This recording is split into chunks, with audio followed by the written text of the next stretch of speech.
तो तुम लोग चैनल को सब्सक्राइब, शेयर, वीडियो को शेयर और लाइक कर देना। और जो क्लास 12 के लिए हम लोग इतना वीडियो शूट किए हैं, सबका प्लेलिस्ट बना हुआ है और प्लेलिस्ट में जाके सब वीडियो को देखो और समझो, चैप्टर का रिवीजन कर लो, ठीक है।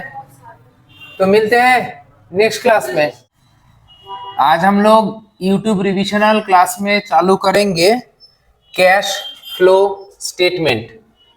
कैश फ्लो स्टेटमेंट नाम से पता चल रहा है कैश का फ्लो हो रहा है, कैश का फ्लो हो रहा है। कैश आ रहा है क्या या फिर कैश जा रहा है वो बात का बात है, पहले तो समझो कैश का फ्लो हो रहा है। एक कंपनी के पास कैश का फ्लो हो रहा है, तो कैश का फ्लो को हिसाब करने के लिए जो स्टेटमेंट हम लोग बनाएंगे उसका नाम है कैश फ्लो स्टेटमेंट, ठीक है। कंपनी के पास जो कैश फ्लो होता है जनरली वो 3 तरीके से आ सकता है। कैश फ्लो जो है वो 3 तरीके से फ्लो हो सकता है। एक कंपनी के पास 3 तरीके से फ्लो हो सकता है। नंबर 1 ऑपरेटिंग एक्टिविटी से, ऑपरेटिंग एक्टिविटी से, ऑपरेटिंग एक्टिविटी से। नंबर 2 इन्वेस्टिंग एक्टिविटी से, इन्वेस्टिंग एक्टिविटी से। और नंबर 3 फाइनेंसिंग एक्टिविटी से, फाइनेंसिंग एक्टिविटी से कंपनी के पास कैश का फ्लो हो सकता है। ये ऑपरेटिंग, इन्वेस्टिंग और फाइनेंसिंग का जो कैश फ्लो होगा, इसका जो नेट रिजल्ट है उसको हम लोग बोल सकते हैं net cash flow. Net cash flow, net cash flow. अब हमें जानना पड़ेगा कि ऑपरेटिंग एक्टिविटी, ऑपरेटिंग एक्टिविटी जो है वो ऑपरेटिंग एक्टिविटी में कैसे कैश का फ्लो होता है, कैसे कैश का फ्लो होता है। तो देखो ऑपरेटिंग एक्टिविटी क्या है, लिखने के लिए लिख सकते हो operating activities are the principal revenue producing activity. Operating activities are the principal revenue producing activities of the enterprise and the activities that are not investing or financing activity। कहने का मतलब है ऑपरेटिंग एक्टिविटी जो है main revenue producing activity है, यहाँ से revenue earn होता है कंपनी का। और ये जो ऑपरेटिंग एक्टिविटी है ये इन्वेस्टिंग और फाइनेंसिंग एक्टिविटी नहीं है।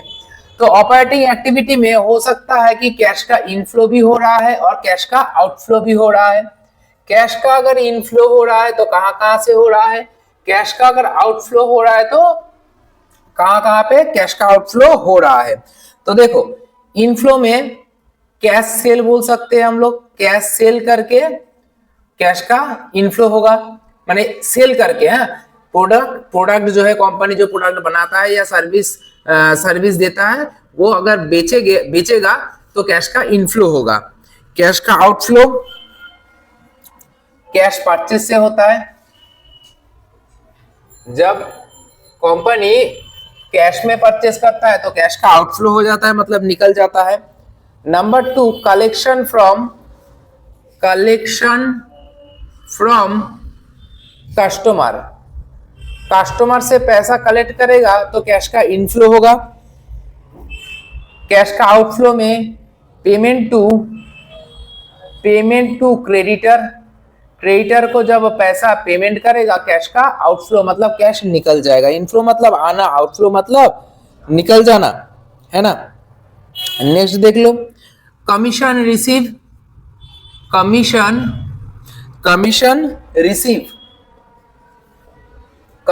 रिसीव होगा तो कैश आएगा, कमीशन रिसीव होगा तो कैश आएगा।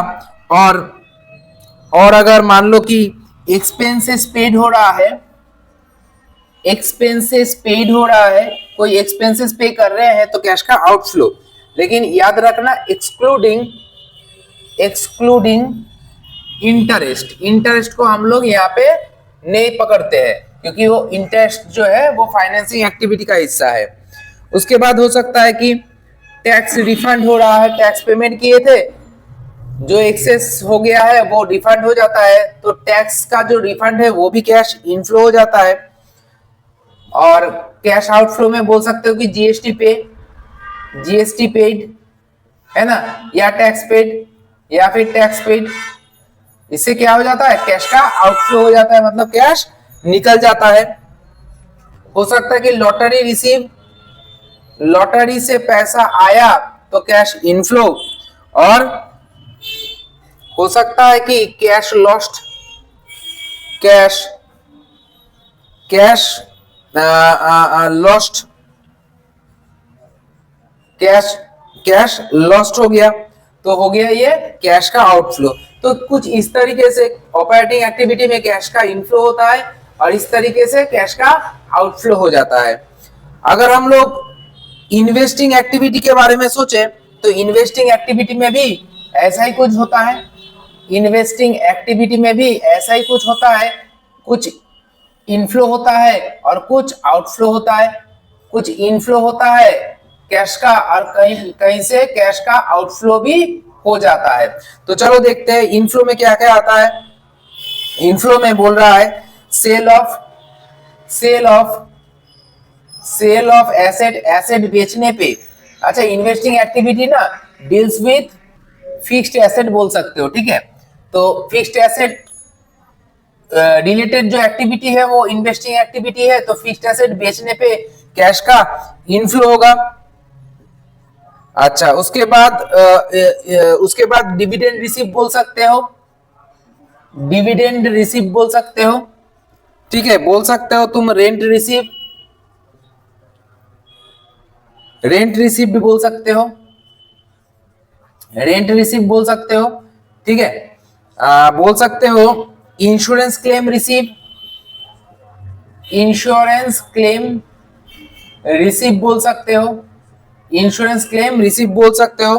ग्रांट रिसिप्ट, ग्रांट भी मिलता है सरकार से, grant received for capital asset, capital asset तैयार करने के लिए या खरीदने के लिए जो सरकार से ग्रांट मिला है या कहीं से भी ग्रांट मिला है वो इन्वेस्टिंग एक्टिविटी का हिस्सा है। इन्वेस्टिंग एक्टिविटी मतलब फिक्स्ड एसेट रिलेटेड होना चाहिए, ठीक है ना। देखो आउटफ्लो में बोल रहा है परचेज ऑफ एसेट,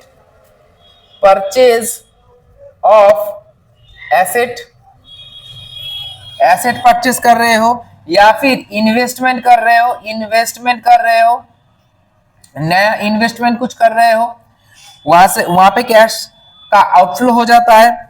लोन दे रहे हो किसी को, लोन गिवन किसी को लोन दिए, ठीक है ना, लॉन्ग टर्म के लिए। हाँ, उसके बाद हो सकता है कि कैपिटल गेन टैक्स पेड, ये हो गया कैश का आउटफ्लो हो गया, ठीक है। उसके बाद परचेज ऑफ, छोड़ो वो दरकार नहीं है। एक्सपेंडिचर, मैं ये वाला लिखवा देता हूं, expenditure on capital work in progress, expenditure on capital work in progress, capital work in progress, ठीक है ना। कैपिटल वर्क इन प्रोग्रेस के लिए जो एक्सपेंसेस हो रहा है, मतलब फिक्स्ड एसेट बनाने के लिए, जैसे घर बनाने के लिए, बिल्डिंग बनाने के लिए, प्लांट मशीनरी तैयार करने के लिए जो एक्सपेंसेस हो रहा है वो इन्वेस्टिंग एक्टिविटी के अंडर में कैश का आउटफ्लो दिखा रहा है। अब आ जाओ फाइनेंसिंग एक्टिविटी में, मैं यहाँ पे लिखता हूं फाइनेंसिंग एक्टिविटी में नाम से पता चल रहा है कि फाइनेंस है, मतलब पैसे से रिलेटेड है। हाँ, पैसे से रिलेटेड है, मतलब क्या बोलेंगे यहाँ पे, अमाउंट, वही अमाउंट कलेक्टेड या अमाउंट रिलेटेड कोई एक्सपेंसेस। हाँ, पैसे रिलेटेड कोई एक्सपेंसेस हुआ तो देखो ना, अगर हम लोग लोन ले रहे हैं, लोन टेकन, पैसे का लोन ले रहे हैं शॉर्ट टर्म के लिए, ठीक है ना, तो वो फाइनेंसिंग एक्टिविटी आएगा। लेकिन लोन गिवन अगर लॉन्ग टर्म के लिए दे रहे हैं तो वो इन्वेस्टिंग एक्टिविटी में आ जाता है, ठीक है, थोड़ा सा ध्यान रखना पड़ेगा। अच्छा, उसके बाद इशू ऑफ शेयर इशू करके हम लोग जो पैसा कमाएंगे वो फाइनेंसिंग एक्टिविटी का इनफ्लो में जाएगा, फाइनेंसिंग एक्टिविटी का इनफ्लो में जाएगा। अच्छा, उसके बाद पब्लिक डिपॉजिट रिसीव अगर कर रहे हैं हम लोग, पब्लिक डिपॉजिट रिसीव, तो भी ये कैश का इनफ्लो हो जाता है। ठीक है। अच्छा, इंक्रीज इन, ये वाला इंपॉर्टेंट है, इंक्रीज इन बैंक ओवरड्राफ्ट, माने ओवरड्राफ्ट बैलेंस अगर इंक्रीज कर रहा हूं तो वहां से भी मैं पैसा जुगाड़ कर रहा हूं। मतलब मेरा ओवरड्राफ्ट फैसिलिटी मान लो 10,000 का है, अभी मैं ओवरड्राफ्ट फैसिलिटी 50,000 कर दिया, तो मतलब मैं बैंक से और एक्स्ट्रा 40,000 रुपया उठा सकता हूं। तो मतलब ये हो गया पैसे का जुगाड़, मतलब इनफ्लो ऑफ फाइनेंसिंग एक्टिविटी। अब आउटफ्लो में आ जाओ,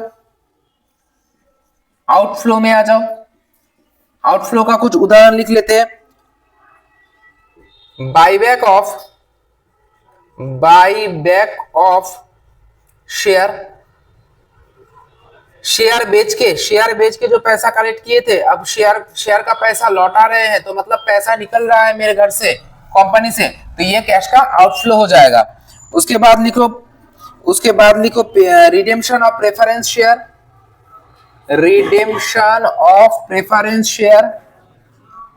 प्रेफरेंस शेयर बेच के पैसा कलेक्ट किए थे एक टाइम में, ठीक है ना। अभी वही प्रेफरेंस शेयर होल्डर लोगों को मैं पैसा वापस कर रहा हूं, उसको हम लोग कहेंगे क्या, रिडेम्पशन आउटफ्लो में जाएगा। मैं कहूंगा कि डिविडेंड पेड कर रहा हूं, dividend paid is related to share holder को डिविडेंड पेड करना पड़ रहा है, तो शेयर फाइनेंसिंग एक्टिविटी के अंदर आ रहा है, शेयर जो है फाइनेंसिंग एक्टिविटी के कैश इनफ्लो के अंदर आ रहा है, तो डिविडेंड पेड भी फाइनेंसिंग एक्टिविटी के लिए ही कैश आउटफ्लो का काम करता है ना। लोन अगर लिए हो तो लोन अगर रिपेड करोगे वापस कर दोगे तो फाइनेंसिंग एक्टिविटी का आउटफ्लो में आ जाएगा, ठीक है ना। पब्लिक डिपॉजिट रिपेड कर रहे हो, पब्लिक डिपॉजिट हाँ बोलो रिपेड कर रहे हो, पब्लिक डिपॉजिट लिए थे तो कैश इनफ्लो हुआ था, पब्लिक डिपॉजिट अगर पेमेंट कर रहे हो तो कैश का आउटफ्लो हो जाएगा, ठीक है। तो पहले ये ऑपरेटिंग, इन्वेस्टिंग और फाइनेंसिंग एक्टिविटी का एक बार देख लो ध्यान से, ठीक है ना। ये वाला उतार लो, उसके बाद हम लोग चालू करते हैं क्वेश्चन। तो चलो अभी फिलहाल एक क्वेश्चन से चालू करते हैं। ये वाला क्वेश्चन देख लो, क्वेश्चन नंबर 7 का जो बी है, यहाँ पे बोला है ऑपरेटिंग एक्टिविटी निकालने के लिए बोला है। देख लो एक बार, चालू करते हैं क्वेश्चन को। ऑपरेटिंग एक्टिविटी वाला देखो क्या बोला है, ऑपरेटिंग एक्टिविटी है ना, ऑपरेटिंग एक्टिविटी वाला हम लोग चालू करेंगे।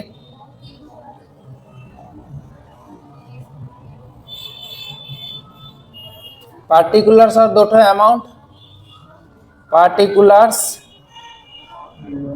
अमाउंट, अमाउंट, ठीक है। 7 का बी 5 नंबर वाला मैथ 5 मार्क्स के लिए आ रहा है, ठीक है। बोल रहा है compute net cash flow from operating activity, तो ऊपर में क्या लिखेंगे, कंप्यूटेशन ऑफ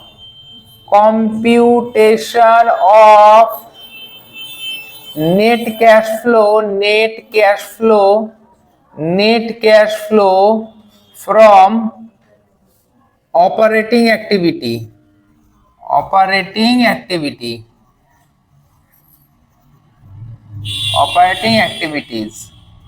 ठीक है।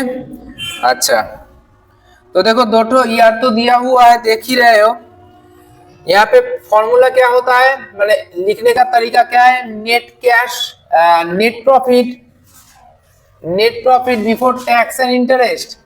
Before tax and extraordinary item, and extra ordinary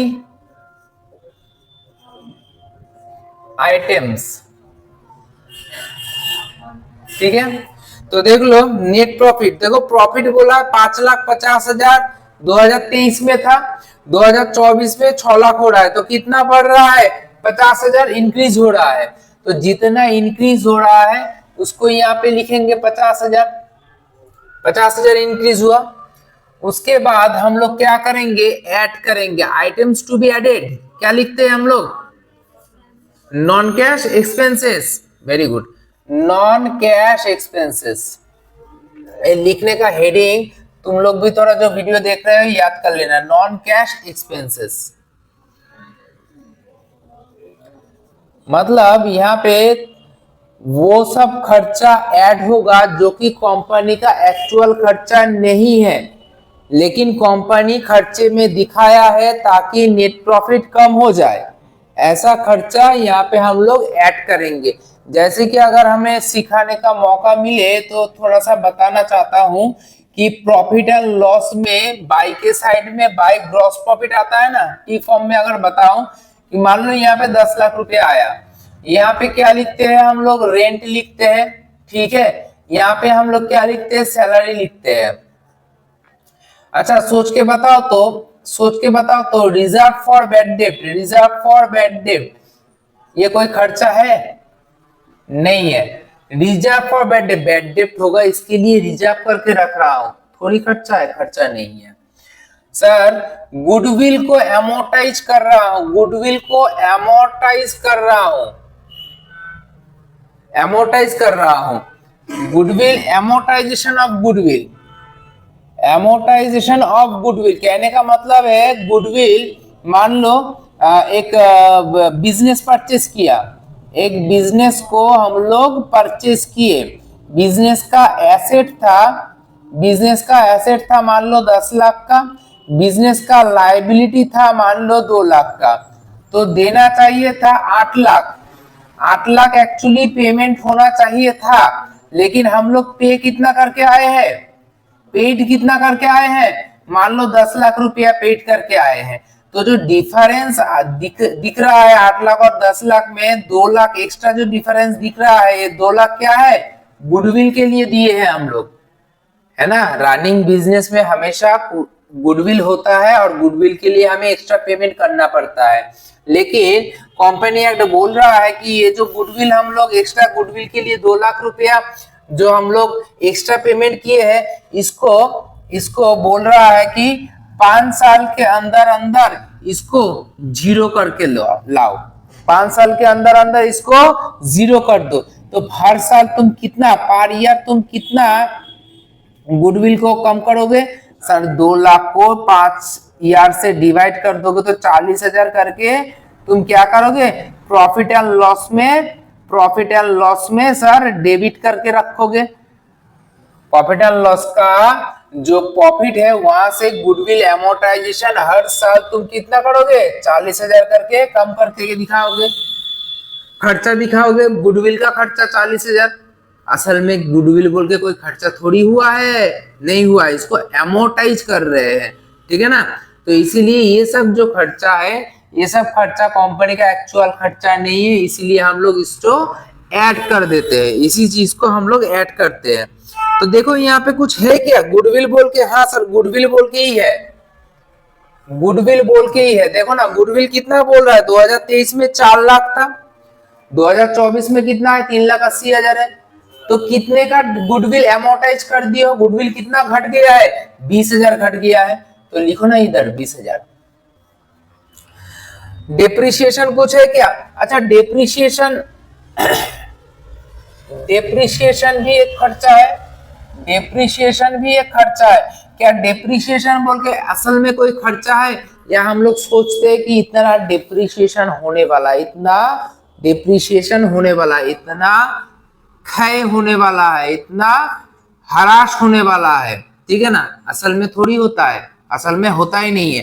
मान लो एक बाइक या एक 4 चक्का तुम खरीदे हो, सोच रहे हो कि एक जो 4 चक्का तुम खरीदे हो 10 लाख रुपए में, एक फॉर्च्यूनर खरीदे हो, फॉर्च्यूनर खरीदे हो और सोच रहे हो कि वो चलेगा 10 साल चलेगा, 10 साल चलेगा, तो पर ईयर तुम प्रॉफिट एंड लॉस से कितना माइनस करके रखोगे? 1 लाख रुपए हटा के रखोगे। पर साल तुम प्रॉफिट एंड लॉस में प्रॉफिट एंड लॉस से 1 लाख रुपया हटा के रखोगे कि 10 साल बाद 1 लाख करते करते 10 लाख में पहुंच जाएगा। अगर मान लो वो 12 साल चल गया तो, 14 साल चल गया तो, या फिर 8 साल चल गया तो हिसाब में गड़बड़ी हो गया। इसीलिए ये वाला जो डिप्रिसिएशन है, एक्चुअली डिप्रिसिएशन कोई मेथड नहीं है, हम संभावना के तौर से इसको यहाँ पे एडजस्ट करते हैं, लिखते हैं, हम लोग सोचते हैं कि ऐसा होगा, ठीक है ना। तो एक्चुअल खर्चा ये नहीं है, इसलिए इसको हम लोग यहाँ पे ऐड कर देंगे, हालांकि यहाँ पे नहीं है, छोड़ दो। उसके बाद और कुछ दिख रहा है क्या? नहीं दिख रहा है। तो गुडविल एक ही आइटम है, चलो इधर लिख देते हैं। यहाँ पे हम लोग लेस भी करते हैं कुछ। लेस का हेडिंग क्या है बोलो? लेस का heading non operating income, non operating income. कुछ इनकम ऐसा भी है जो कि कंपनी का इनकम ही नहीं है, लेकिन हम लोग कंपनी के प्रॉफिट एंड लॉस में उसको दिखाते हैं। जैसे कि मान लो profit on sale of land, जमीन बेच के कंपनी को लाभ हुआ, कुछ भी अमाउंट लाभ हुआ, सोच लो कंपनी का काम है जमीन बेचना। मान लो तुम्हारा एक कंपनी है जो कि बिजनेस कर रहा है, मैन्युफैक्चरिंग बिजनेस, कुछ चीज बना के तुम बेचते हो। क्या कंपनी का काम है लैंड को बेच देना, लैंड को बेच के प्रॉफिट करना? नहीं, ये कंपनी का मालिक खुद से किया है, अलग से किया है। हाँ, शायद कंपनी का मालिक एक ब्रोकर है, वो कभी कभार लैंड, बिल्डिंग, प्लांट, मशीनरी बेचने का भी काम करता है, और वहां से उसको प्रॉफिट हुआ, वो क्या किया, प्रॉफिट को दिखा दिया प्रॉफिट एंड लॉस के बाई के साइड में, मतलब क्रेडिट के साइड में। हो सकता है कि कमीशन रिसीव हो गया ऑन सेल के ऊपर कमीशन रिसीव किया। कौन रिसीव किया? हो सकता है कंपनी का मालिक रिसीव किया कमीशन, कंपनी का मालिक रिसीव किया सेल के ऊपर, ठीक है। और वो जो कमीशन रिसीव किया कंपनी के प्रॉफिट एंड लॉस के क्रेडिट साइड, मतलब बाय के साइड में दिखा दिया। ये भी कंपनी का एक्चुअल इनकम है ही नहीं, ठीक है ना। डिविडेंड रिसीव, सर डिविडेंड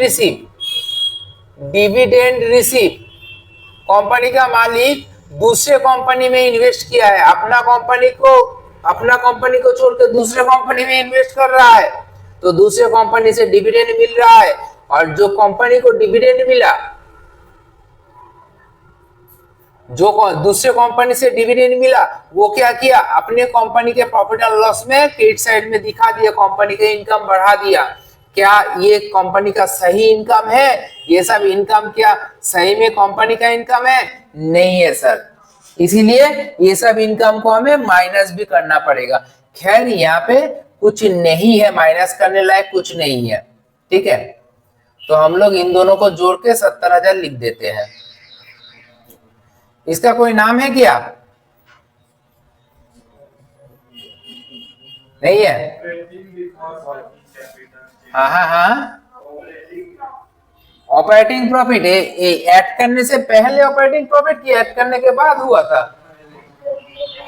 पहले माने यहाँ पे operating profit before working capital changes, operating profit before working capital changes, लिखने का ही जगह नहीं, बिफोर वर्किंग कैपिटल चेंजेस। अच्छा, इसके बाद हम लोग क्या ऐड करेंगे? डिक्रीज इन करंट एसेट और इंक्रीज इन करंट लायबिलिटी, ये दोनों को ऐड करेंगे, लेस करेंगे, इसका उल्टा इंक्रीज इन करंट एसेट और डिक्रीज इन करंट लायबिलिटी। ठीक है, तो चलो देखते हैं इसके अंदर कुछ है कि नहीं है। इंक्रीज इन करंट एसेट, यहाँ पे करंट एसेट दिया हुआ है डेटर 2.5 लाख से 3,10,000 हो रहा है, तो इंक्रीज कर रहा है। सर इंक्रीज यहाँ पे आएगा, इंक्रीज इन करंट एसेट के अंदर हम लोग क्या लिखेंगे सर, डेटर लिखेंगे। बोलो ना डेटर कितना इंक्रीज कर रहा है, बताओ ना। इधर 50 और उधर 60,000 इंक्रीज कर रहा है, 60,000 इंक्रीज कर रहा है। सर आउटस्टैंडिंग एक्सपेंसेस एक लाइबिलिटी है, लाइबिलिटी बोल रहा है 1,20,000 से 2,10,000, लाइबिलिटी इंक्रीज कर रहा है, इंक्रीज इन करंट लाइबिलिटी। इसके अंडर में लिखेंगे क्या, आउटस्टैंडिंग, बोलो बोलो, आउटस्टैंडिंग एक्सपेंसेस। सर कितना, 90,000, 90,000, वेरी गुड। उसके बाद प्रीपेड एक्सपेंसेस, मेरा करंट एसेट है 40,000 से 20,000, डाउन हो रहा है, मतलब डिक्रीज कर रहा है, डिक्रीज इन करंट एसेट। इसके अंडर में लिखेंगे प्रीपेड एक्सपेंसेस। सर कितना लिखेंगे बोलो, 20,000, लिखो 20,000। उसके बाद देखो नीचे बोल रहा है क्रेडिटर, क्रेडिटर मेरा करंट लायबिलिटी है 1,30,000 से 1,90,000, मतलब इंक्रीज किया, increase in current liability creditor. Creditor कितना, 60,000। अच्छा, तो ये ऐड के अंदर में ही ये सब तीनों चीज है, तो यहाँ पे हम लोग दाग देते हैं, जोड़ते हैं 1,70,000। हाँ 1,70,000 और 70 में 70 जोड़ोगे तो 2,40,000। दो यहाँ पे नील, इन दोनों को जोड़ के यहाँ पे लिखेंगे, और क्योंकि ये लेस के अंडर में था तो यहां से इसको लेस करेंगे 1,80,000, 1,80,000। क्या लिखेंगे, cash flow from, net cash flow from operating activity, छोटा फॉर्म में लिखते हैं net cash flow from operating activity, net cash flow from operating activity. ठीक है, एक बार देख लो, लिख लो। हाँ टैक्स, टैक्स यहाँ पे आता है। अच्छा चलो यहाँ पे मैं बोल देता हूँ। अच्छा यहाँ पे टैक्स आता है, तो मान लो कि यहाँ पे हो गया है, अगर टैक्स रहता तो हम लोग क्या करते, less tax paid, less tax paid, tax paid बोल के जो भी अमाउंट था यहाँ पे लिख के, यहाँ पे माइनस बैलेंस करके लिख देते, माइनस करके यहाँ पे लिख देते, वही net cash flow from operating activity. ठीक है ना, जल्दी से इसको उतार लेंगे फटाफट। चलो इसके बाद हम लोग चालू करेंगे एक दूसरा मैथ। एक बार मैथ को देख लो,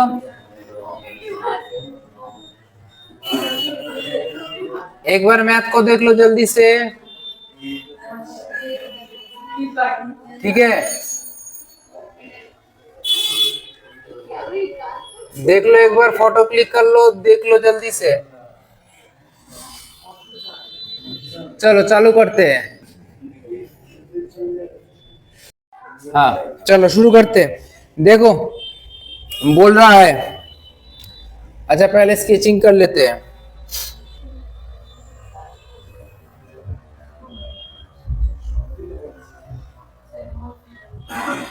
फुल फ्लेजेड का क्वेश्चन है, तो हम लोग क्या करेंगे, 3 अमाउंट का स्केचिंग कर लेते हैं। ठीक है, करने में सुविधा होगा। पूरा क्वेश्चन दिख रहा है तुम्हें। पहले हम लोग लिखेंगे operating activity, operating activity, operating activity, ऐसे हेडिंग कर करके करेंगे, है ना। Net profit before tax before tax and extraordinary item, extra ordinary item बोल के नेट प्रॉफिट कितना दिया है रिजर्व एंड सरप्लस के अंडर में। देखो रिजर्व एंड सरप्लस के अंडर में 60 से 64,000 बोल रहा है, मतलब 4,000 का इंक्रीमेंट हुआ है, तो नेट प्रॉफिट 4,000 हुआ सर। इसके संग हम लोग ऐड करेंगे, क्या लिखते हैं ऐड में? ऐड में क्या लिखेंगे? Non cash expenses, non cash expenses. अच्छा बात नहीं करना है, non cash expenses. Non cash expenses के अंडर में देखो क्या क्या लिखेंगे, कुछ है क्या लिखने लायक? डिप्रिसिएशन ना नहीं है, goodwill, non current tangible asset, non current investment, sir कुछ भी तो नहीं है। डिबेंचर बोला है, उसका इंटरेस्ट का बारे में कुछ नहीं बोला है, इंटरेस्ट पेमेंट होगा कि नहीं होगा कुछ नहीं बोला है, कुछ नहीं बोला है, छोड़ दो। तो मतलब नॉन कैश एक्सपेंसेस कुछ नहीं है, तो माइनस में माइनस में हम लोग क्या लिखते हैं बोलो? माइनस में हम लोग क्या लिखते हैं? Non operating income, non operating income, non operating income. अरे एक्सपेंसेस ही नहीं है तो इनकम भी नहीं होगा, देख लेना, मैं देख लिया हूं, नहीं है। इसके बाद हम लोग ऐड करेंगे, अरे बात नहीं करना, इधर सुनो ना क्या बोल रहे हैं। ऐड करेंगे, ऐड में क्या लिखेंगे? ऐड में हम लोग लिखेंगे decrease in current asset, Roman 2 में increase in current liability, less में हम लोग लिखेंगे क्या? Increase in current asset, Roman 2 में लिखेंगे डिक्रीज इन करेंट लाइबिलिटी, और उसके बाद लेस में लिखेंगे टैक्स पेड, टैक्स पेड। ठीक है, चलो देख लेते हैं क्या क्या बोला है। करेंट एसेट के अंदर स्टॉक, स्टॉक क्या कर रहा है? इंक्रीज हो रहा है। इंक्रीज इन करेंट एसेट के अंदर में स्टॉक लिखेंगे, स्टॉक कितना इंक्रीज हो रहा है? 1,00,000। उसके बाद देखो डेटर, डेटर कितना बोला है? डिक्रीज हो रहा है, तो डिक्रीज इन करेंट एसेट के अंदर में लिखेंगे डेटर, डेटर कितना डिक्रीज हो रहा है? 1,00,000। उसके बाद देखो कैश एंड कैश इक्विवेलेंट नहीं आता है, ऊपर में चले जाओ, करंट लायबिलिटी, करंट लायबिलिटी में क्या बोल रहा है? Trade payable, trade payable decrease हो रहा है, decrease in current liability, trade payable, trade payable, trade payable कितना बोल रहा है? 4,000 है ना, 4,000, 2,60,000 से 2,56,000। ठीक है, ये वाला कुछ नहीं है, यहाँ पे आ जाओ, 1,00,000, 1,00,000, 1,00,000 और 4,000 जोड़ के 1,04,000, 1,04,000, और इधर भी तो 1,04,000। अरे बाप रे, नील, टैक्स पेड नहीं है, तो यहाँ पे नील गया। नील मतलब cash flow from operating activity, और इसको ए लिखेंगे हम लोग, ठीक है ना। ये देख के ही तो आधा जन का हार्ट फेल, क्योंकि सर नील आ गया, नील कैसा आएगा? उसको तो लाल आना चाहिए था, है ना। नील लाल कुछ भी आ सकता है। चलो देखते हैं, इसके बाद हेडिंग करेंगे हम लोग investing activity. Investing activity, investing activity में क्या दिख रहा है? वही फिक्स्ड एसेट रिलेटेड, देखो ना, बोल रहा है टेंजिबल एसेट 5 लाख से 7 लाख, मतलब टेंजिबल एसेट हम लोग परचेस किए हैं। अच्छा, नॉन करंट इन्वेस्टमेंट मतलब फिक्स्ड इन्वेस्टमेंट, फिक्स्ड इन्वेस्टमेंट हम लोग फिक्स्ड इन्वेस्टमेंट 2 लाख से 2 लाख 80, मतलब फिक्स्ड इन्वेस्टमेंट को भी हम लोग परचेस किए हैं। अच्छा, तो इन्वेस्टिंग एक्टिविटी में कहां पे थे हम लोग? इन्वेस्टिंग एक्टिविटी में देखना पड़ेगा। हाँ, तो टेंजिबल एसेट को हम लोग खरीदे हैं, 5 लाख से 7 लाख हुआ है टेंजिबल एसेट हम लोग खरीदे हैं। तो टेंजिबल एसेट खरीदने के लिए मेरा कैश का आउटफ्लो हो गया है, मतलब निकल गया है। अच्छा, नॉन करंट इन्वेस्टमेंट मतलब fixed investment, fixed investment 2 lakh से 2 लाख 80 हजार हुआ है, तो फिक्स्ड इन्वेस्टमेंट भी हम लोग खरीदे हैं, मतलब इन्वेस्टमेंट किए हैं, इन्वेस्टमेंट किए हैं मतलब पैसा निकल गया है, दोनों ही चीज निकल गया है। तो हम लोग कुछ सेल तो नहीं किए ना, सेल नहीं किए, सिर्फ हम लोग परचेस किए और इन्वेस्टमेंट किए। तो हम लोग लिख सकते हैं sale of asset, sale of asset लिखेंगे, लिख के ऐसे नील लिख देते हैं, ठीक है। वहां से हम लोग लेस करेंगे purchase of tangible asset, purchase of tangible asset, कितने का टेंजिबल एसेट परचेज किए हो सर? 2 लाख का। उसके बाद इन्वेस्टमेंट कितने का किए हो? इन्वेस्टमेंट कितने का किए हो? 80 हजार का। तो 2 लाख और 80 हजार मिलके 2 लाख 80 हजार। सर ये जीरो के नीचे कॉमा है सर, छोड़ो, कॉमा देने का दरकार नहीं है। तो नील से 2 लाख 80 हजार माइनस करोगे तो माइनस 2 लाख 80 हजार आएगा। ये तो और खतरनाक, यहाँ पे नील, यहाँ पे माइनस 2 लाख 80 हजार, कोई टेंशन नहीं। Cash flow from investing activity, यहाँ पे हम लोग लिखेंगे बी। उसके बाद हेडिंग करो financing activity, financing activity, financing activity. आ जाओ यहाँ पे फाइनेंसिंग एक्टिविटी में आ जाओ। क्या बोल रहा है? फाइनेंसिंग एक्टिविटी में पैसा जुगाड़ करना और पैसा लौटाने के बारे में बात होता है।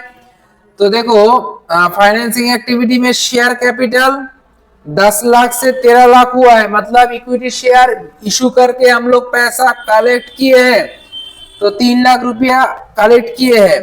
डिवेंचर में देखो तो 1.5 लाख और 1.5 लाख ही था, तो डिवेंचर में कोई अप डाउन नहीं हुआ है, तो बस इतना ही हुआ है, ठीक है ना, इतना ही हुआ है। चलो लिखते हैं issue of share capital, issue of share capital, issue of share लिख दो। इशू ऑफ शेयर कितना? 3 लाख का, और कुछ नहीं है, 3 लाख दाग दे के इधर 3 लाख लिख देते हैं। तो ये क्या आ गया? Cash flow from financing activity, इसको सीधा करके क्या लिखेंगे? सी, ठीक है। इसके बाद हम लोग यहां पे क्या लिखेंगे? Net cash inflow. देख लो तो एक बार, देख के बताओ। Net cash and cash equivalent, ऐसा कुछ देखो तो, net cash and cash equivalent. हाँ, अच्छा, net cash and cash equivalent, हाँ, बोल के हम लोग क्या करेंगे? ए प्लस बी प्लस सी। तो देखो ना, ए में नील है, बी में माइनस 2 लाख 80 हजार है, सी में 3 लाख है, तो 3 लाख से 2 लाख 80 हजार माइनस करोगे तो 20 हजार पॉजिटिव आ जाएगा। इसके संग हम लोग ऐड करेंगे opening cash and cash equivalent, opening cash and cash equivalent, equivalent, ठीक है। तो कैश एंड कैश इक्विवेलेंट का ओपनिंग कितना है? 70,000 है। कैश एंड कैश इक्विवेलेंट का ओपनिंग 70,000 है, जोड़ोगे तो आएगा 90,000। तो लिखेंगे हम लोग closing cash and cash equivalent,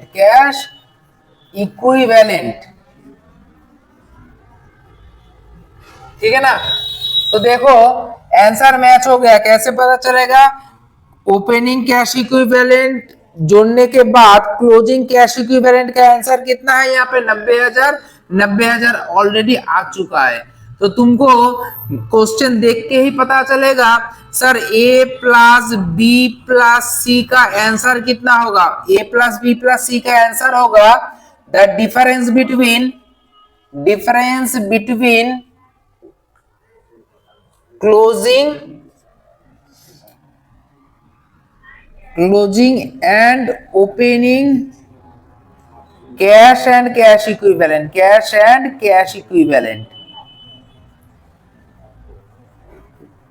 मतलब क्लोजिंग कैश इक्विवेलेंट कितना था? 90,000 माइनस ओपनिंग कैश इक्विवेलेंट कितना था? 70,000। आंसर कितना आ रहा है? 20,000। देखो 20,000 हमारा यहाँ पे भी आ गया था। Net cash and cash equivalent का आंसर 20,000 आएगा। क्वेश्चन चालू करने से पहले तुम्हारे पास आंसर रहेगा। यहाँ तक आते आते देखना कि अगर 20,000 आ रहा है तो मैथ सही है, 20,000 नहीं आ रहा है तो मैथ कहीं ना कहीं पे गलती है, ठीक है।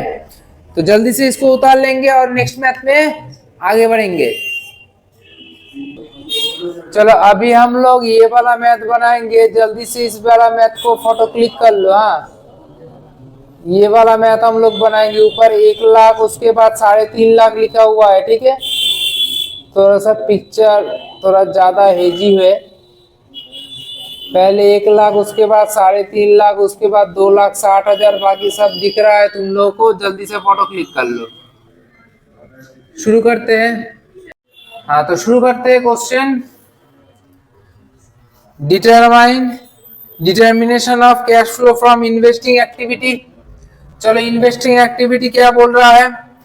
पहले सेल ऑफ मशीनरी। अच्छा, मशीनरी सेल करने पे पैसा आता है ना, मशीनरी सेल करेंगे तो पैसा आएगा। तो पैसा जुगाड़ करने का सोर्स लिख लेते हैं पहले। सेल ऑफ मशीनरी कितना बोल रहा है? 1 लाख बोल रहा है। लिखो 1 लाख इनर कॉलम में। और कुछ सेल है क्या?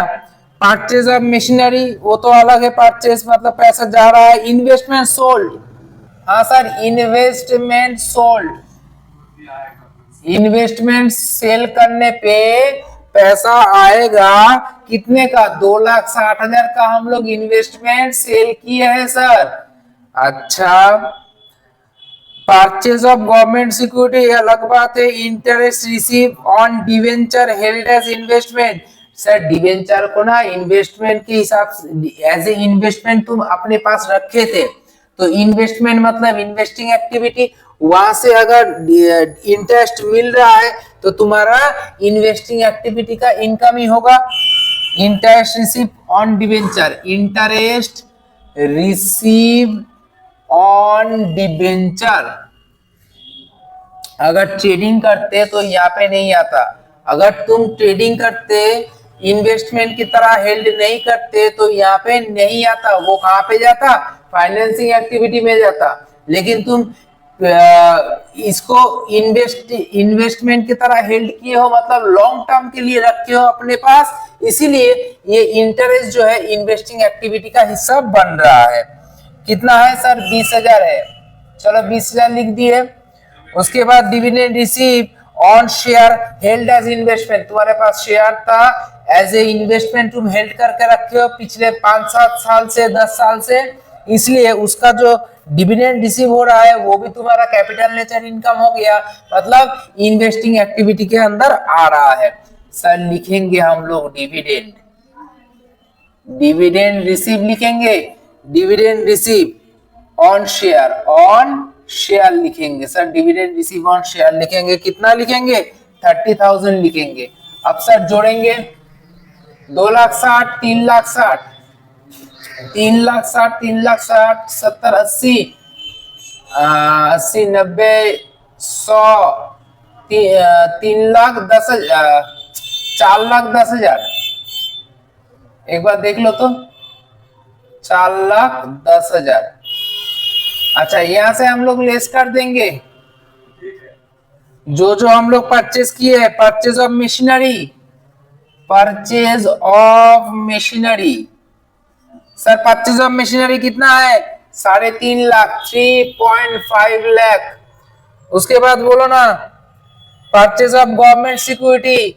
Purchase of government security, GOVT, government security कितना बोल रहा है?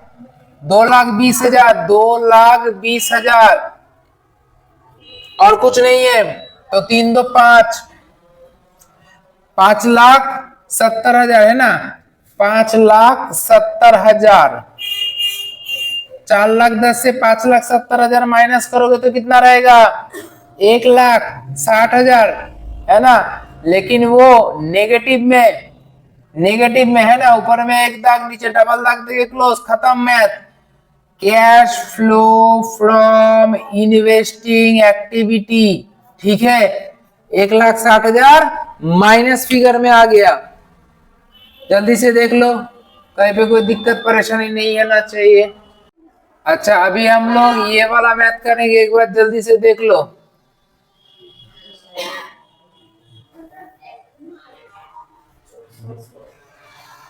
और इसका दूसरा वाला जो पेज है, दूसरा वाला पेज फोटो क्लिक कर लो।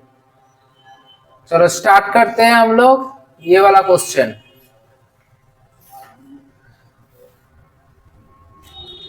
हाँ, स्टार्ट करते हैं। क्वेश्चन को एक बार पढ़ लो। चलो क्वेश्चन को एक बार देख लेते हैं। प्रिपेयर कैश फ्लो स्टेटमेंट, पूरा फुल फ्लेजेड मैथ दिया हुआ है।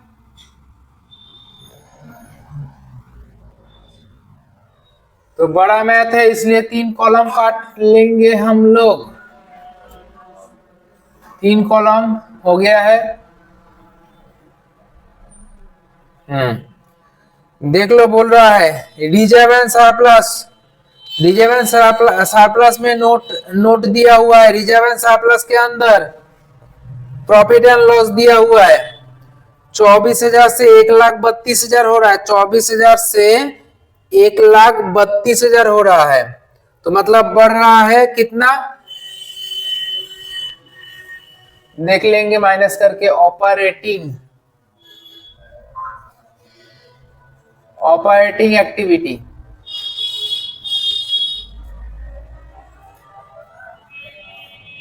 नेट प्रॉफिट में थोड़ा सा छोटा करूंगा। नेट प्रॉफिट शॉर्ट में लिखता हूं। 24,000 से 1,32,000 माइनस करो, 1,08,000। क्या 1,08,000? कैलकुलेटर हाथ में। अच्छा, उसके बाद कहां पे है कुछ इंटेंजिबल एसेट में थोड़ा सा नोट दिया हुआ है। बाकी और कुछ नहीं दिख रहा है। बाकी कुछ नहीं दिख रहा है। अच्छा, इंटेंजिबल एसेट में गुडविल है। गुडविल क्या बोल रहा है? 1,00,000 से 1,50,000 हुआ है तो गुडविल बढ़ गया है।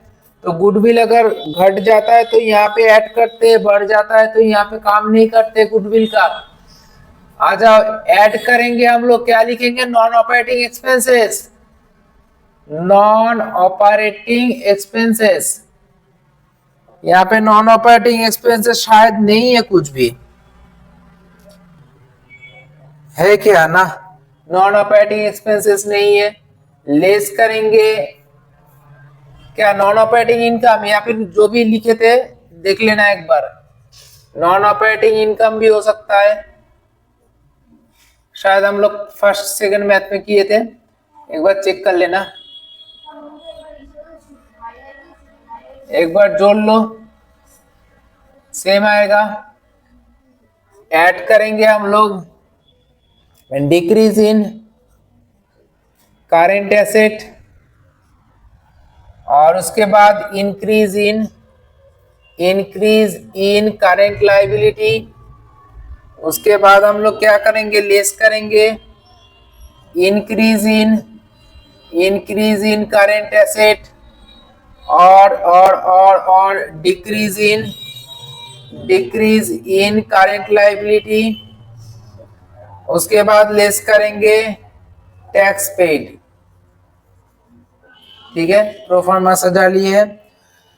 एक बार देख लो डिक्रीज इन करंट एसेट की तरफ आओ। डेटर बोल रहा है 60 से 54, मतलब डिक्रीज इन करंट एसेट में पहले आ रहा है डेटर, सन्ड्री डेटर।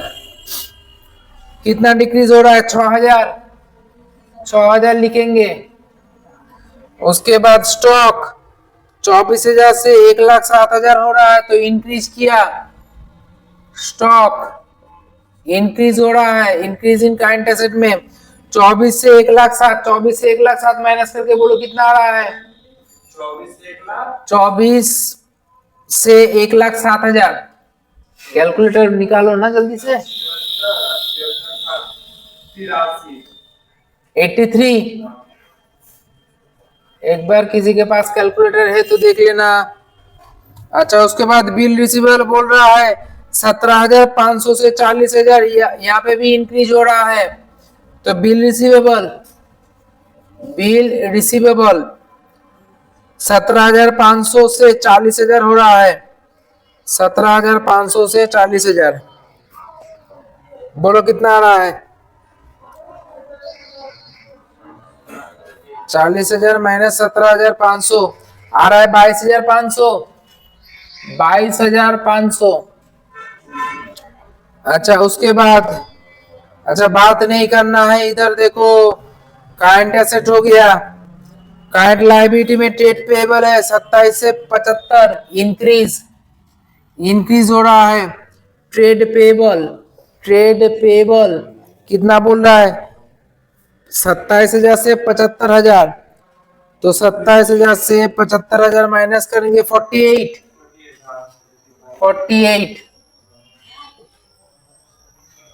ठीक है,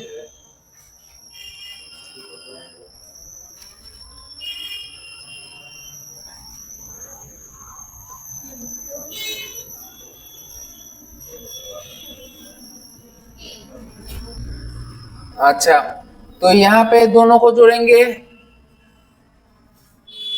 54,000, 54 और 8 62, 1,62,000। इधर कुछ नहीं है। 83,000 और 22,500, 83,000 प्लस 22,500, 1,05,500, 1,05,500 माइनस कर लेंगे।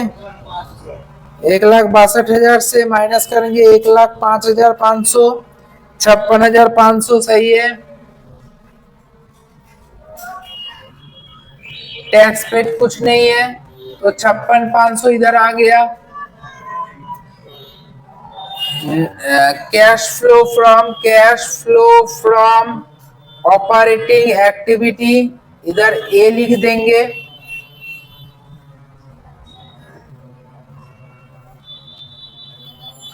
अच्छा, हेडिंग करो इन्वेस्टिंग एक्टिविटी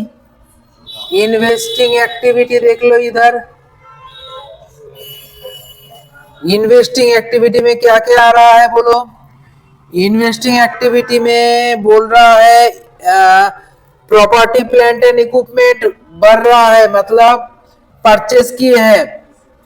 अच्छा, इंटेंजिबल एसेट 1,00,000 से 1,50,000 वो भी हम लोग परचेज किए हैं। नॉन करंट इन्वेस्टमेंट भी इंक्रीज कर रहा है, मतलब परचेज किए हैं।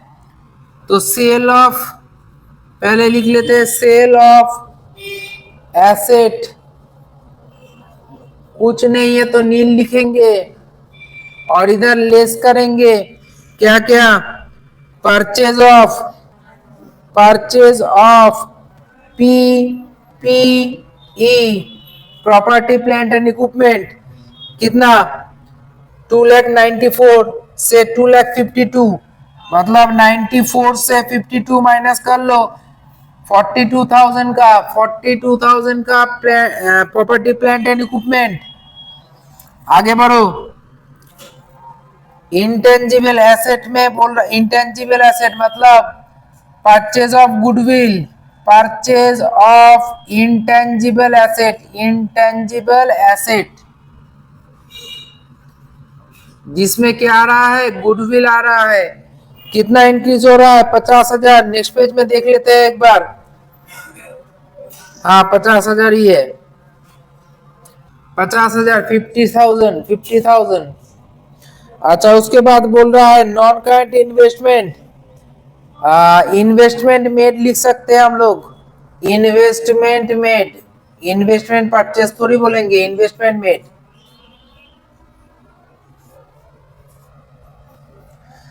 कितना बोल रहा है, 18,000 से 48 मतलब 30,000 का इन्वेस्टमेंट किए हैं हम लोग। जोड़ के बोलो 50 3 80, 80 और 40 मतलब 1,20,000, 1,22,000, 1,22,000। नील से 1,22,000 माइनस करोगे तो माइनस 1,22,000। ये क्या आ गया, cash flow from investing activity B.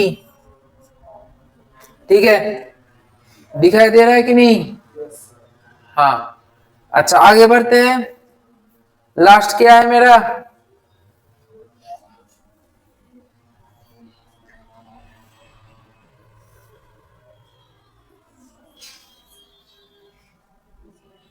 Financing activity, financing activity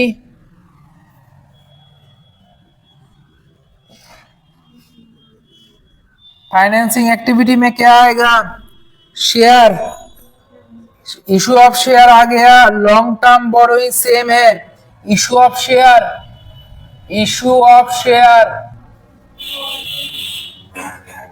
share issue करके 2,80,000 से 3,60,000 मतलब कितना बढ़ गया, 80,000, 80,000।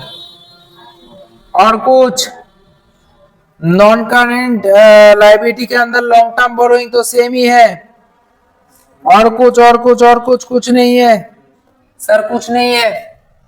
तो इसको 80,000 इधर भेजो। इसको क्या लिखेंगे, cash flow from financing activity C. अब लिखेंगे net cash and cash equivalent.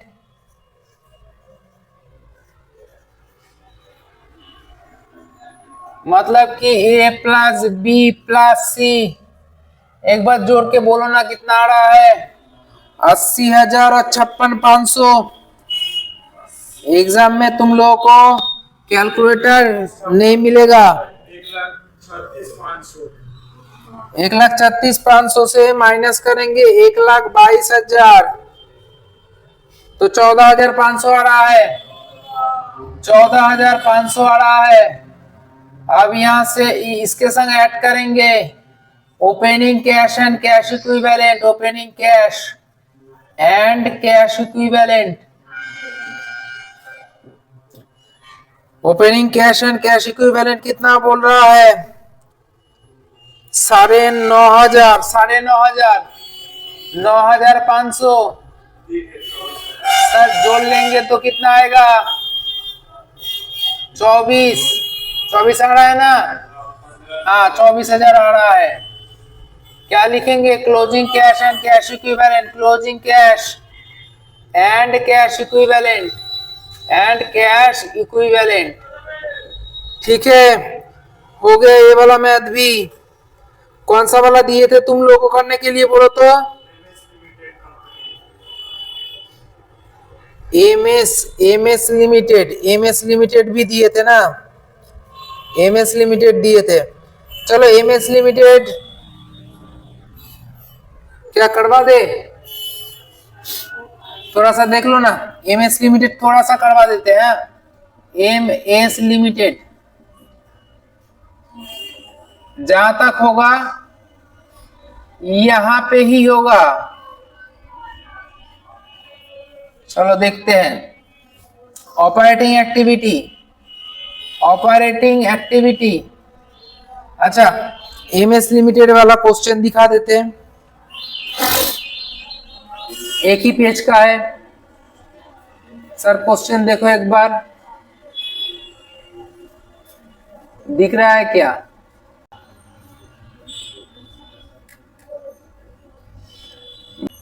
Reserve and surplus 25,000 से 45,000 हो रहा है ना, तो नेट प्रॉफिट 25,000 से 45,000 मतलब 20,000 इंक्रीज कर रहा है, 20,000 इंक्रीज कर रहा है। उसके बाद रिजर्व बोल रहा है 15 से 20 हुआ, तो मतलब ऐड करेंगे हम लोग यही नॉन ऑपरेटिंग एक्सपेंसेस बोल के, नॉन ऑपरेटिंग एक्सपेंसेस बोल के, इसके अंडर में कुछ तो मिला आज। रिजर्व क्या बोल रहा है, रिजर्व, रिजर्व कितना ऐड हो रहा है, 15 से 20,000 मतलब 5,000 रिजर्व में डाल रहे हो प्रॉफिट एंड लॉस से, इसलिए इसको ऐड करेंगे। हाँ, नीचे देख लो एक बार, गुडविल क्या हो रहा है, गुडविल डाउन हो रहा है, तो गुडविल भी तो इधर आएगा, गुडविल डाउन हो रहा है तो गुडविल आएगा। रिजर्व अप हो रहा है तो यहाँ पे आएगा। गुडविल कितना बोल रहा है, 10,000 का, 10,000 का गुडविल है। और कुछ है क्या? नहीं है ना, नहीं है।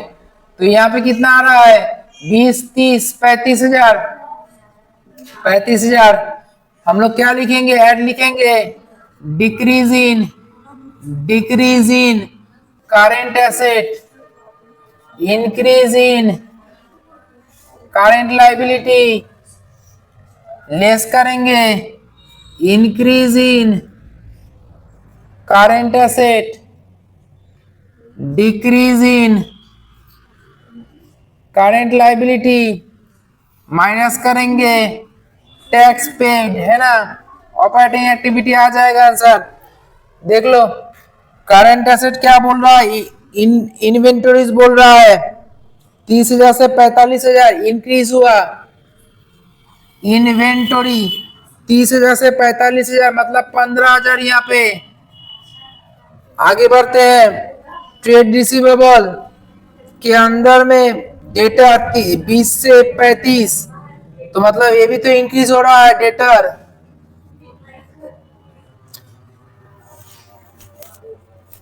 बीस हजार से 35,000 मतलब 15,000 यहाँ पे भी इंक्रीज हो रहा है। उसके बाद देखो बिल रिसीवेबल, ये भी तो इंक्रीज हो रहा है, बिल रिसीवेबल ये भी तो इंक्रीज हो रहा है। बिल रिसीवेबल कितना बोल रहा है, 4,000 से 10,000 मतलब 6,000 इंक्रीज हो रहा है। ठीक है ना, करंट एसेट का सब काम कर लिए है, 1 2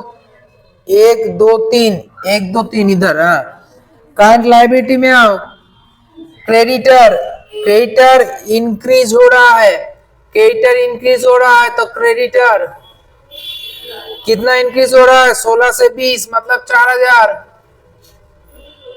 इधर देखो बिल्स पेबल 4,000 से 7,500 इंक्रीज हो रहा है, बिल्स पेबल कितना, 4,000 से 7,500 मतलब 3,500। डिक्रीज इन करंट एसेट कुछ नहीं है ना सर, नील। जोड़ेंगे 7,500 इधर, 35,000 और 7,500 कितना, 42,500। अच्छा, यहाँ पे हम लोग लिखते हैं क्या, डिक्रीज इन करेंट लाइबिलिटी, ये नील है। 15 15 30 और 6 36,000 माइनस करेंगे 6,500, टैक्स पेड नील, माइनस करेंगे तो आंसर आएगा 6,500। Cash flow from operating activity है, ठीक है। अच्छा, इन्वेस्टिंग यहाँ पे कर दे क्या, देखो ना, इन्वेस्टिंग एक्टिविटी मन ही मन सोच लो कि स्केचिंग हो गया है। सोच पा रहे हो ना? देखो इन्वेस्टिंग एक्टिविटी में क्या बोल रहा है, टेंजिबल एसेट 40,000 से 85,000, 85,000 मतलब टेंजिबल एसेट तुम खरीदे हो। नॉन करंट इन्वेस्टमेंट 12,200 से 11,500 मतलब डाउन हो गया, तो इन्वेस्टमेंट बेच दी हो, बेचने पे पैसा आता है। सेल ऑफ इन्वेस्टमेंट कितना, 12,200, 11,500 मतलब 700 रुपए का इन्वेस्टमेंट बेचे हो। अरे बाप रे, कितना बेच दिए। अच्छा यहाँ पे लेस करेंगे, लेस क्या करेंगे, purchase of tangible asset, purchase of tangible asset कितना, 40,000 से 40,000 से 85,000 मतलब 45,000 का, 45,000 का परचेज हुआ है। और कुछ है क्या? और कुछ नहीं है। लॉन्ग टर्म बोरोइंग तो वहां पे चला जाएगा फाइनेंसिंग में। ठीक है, हो गया। तो यहाँ पे कितना आ रहा है, 44,300। नेगेटिव में क्या लिखेंगे, cash flow from investing activity B. इधर आ जाओ फाइनेंसिंग एक्टिविटी में, इधर देख लो थोड़ा सा, फाइनेंसिंग एक्टिविटी,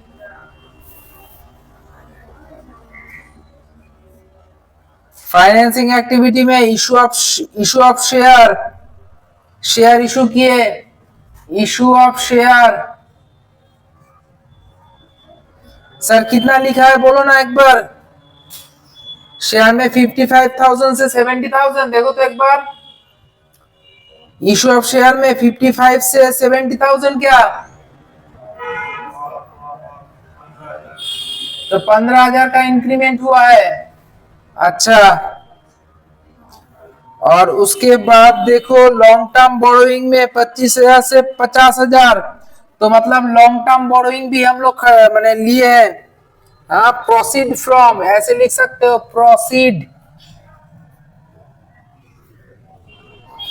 उतना लिखने का जगह ही नहीं है मेरे पास। Proceed from long term borrowing, proceed from long term borrowing क्या बोल रहा है, 25,000। तो दोनों को मिला के कितना हो जाएगा, 25 + 30 10 40,000। ये क्या आ गया, cash flow from financing activity C. अब यहाँ पे क्या लिखेंगे हम लोग, अरे देख लेना ना, net cash and cash equivalent मतलब कि ए प्लस बी प्लस सी। देखो ना, 6,500 40,000 मैंने 46,500, 46,500 से माइनस करोगे, 46,500 से माइनस करोगे 44,300 आ रहा है 2,200। इसके संग cash, opening cash and cash equivalent add करेंगे। Opening cash and cash equivalent कितना है, 3,800। 3,800 जोड़ेंगे तो 6,000 आ गया सर, है ना। Closing cash and cash equivalent, closing cash and cash equivalent बोलो ना। ठीक है, हो गया, आज का मैथ यहाँ पे कंप्लीट होता है।